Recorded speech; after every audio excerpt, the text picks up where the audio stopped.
আমরা দেখেছি যে বাজেটে ৬০টি নিত্যপণ্যের কর কমানো হয়েছে। খুবই ভালো উদ্যোগ, নিঃসন্দেহে ভালো উদ্যোগ। এর আগেও আমরা দেখেছি যে বাজেট পরবর্তী সময়ে জিনিসপত্রের দাম বেড়ে যাচ্ছে, এবার এমন কিছু ঘটেনি। ৬০টি নিত্যপণ্যের মধ্যে চাল, ডাল, আটা, পেঁয়াজ, রসুন সব কিছুই আছে যেটা নিত্য প্রয়োজনীয় পণ্য, কিন্তু দাম কর কমানোর যে বিষয়টা ওইটা আসলে কতটা ইমপ্লিমেন্ট হবে, কর কমানো এবং সেটার দাম কমে যাওয়া। এখন বাড়েনি সেটা ঠিক আছে, কিন্তু আরও তো কমার কথা।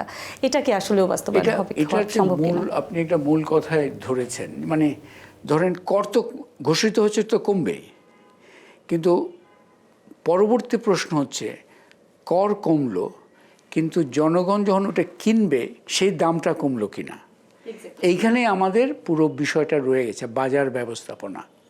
এই যে একটা শব্দ বললাম, এইখানেই কিন্তু সমস্যাগুলো এইখানেই তৈরি হয় যে আমাদের যদি গোষ্ঠী শক্তি থাকে যারা এই যে বাজার ব্যবস্থাপনাটাকে এমনভাবে নিয়ন্ত্রণ করে, ওই কর কমার সুবিধাটা এখন কার কাছে যাচ্ছে? ব্যবসায়ীর কাছে, যে ইম্পোর্টার তার কাছে, নাকি যে ভোক্তা তার কাছে যাচ্ছে? এটা অ্যাকচুয়ালি খুবই গুরুত্বপূর্ণ বিষয় এবং এখানে আমাদের অভিজ্ঞতা অত সুখকর নয়। কারণ আমরা দেখেছি বাজার ব্যবস্থাপনায় আমাদের সেই অর্থে স্ট্রং মনিটরিং বলি, অথবা আমরা যদি বলি যে জোরালোভাবে যদি গোষ্ঠী শক্তিগুলো থাকে তাদেরকে মোকাবেলা করা, এই জায়গায় আমাদের মানে প্রাতিষ্ঠানিক সক্ষমতা অনেকটা দুর্বলতা আছে। কিন্তু অর্থমন্ত্রী বাজেট পরবর্তী যে সংবাদ সম্মেলন হয়েছে ওখানে বলেছেন যে ব্যবসার খরচ কমানোর মাধ্যমে মূল্যস্ফীতিটাকে নিয়ন্ত্রণ করার চেষ্টা করছে এবং এই কাজের মধ্যে যদি কেউ বাধা দিতে আসে তার কঠোর একটা হুঁশিয়ারিও দিয়েছেন। আমরা কিন্তু সরকারের সদিচ্ছাটা দেখতে পাচ্ছি সব জায়গায়, কিন্তু বাস্তবায়নটা নিয়ে প্রশ্ন থেকে যায় এবং আপনার কাছেও আমার প্রশ্ন এটাই। এই হুঁশিয়ারিটা কিন্তু আরও একটা জায়গায় দেওয়া দরকার।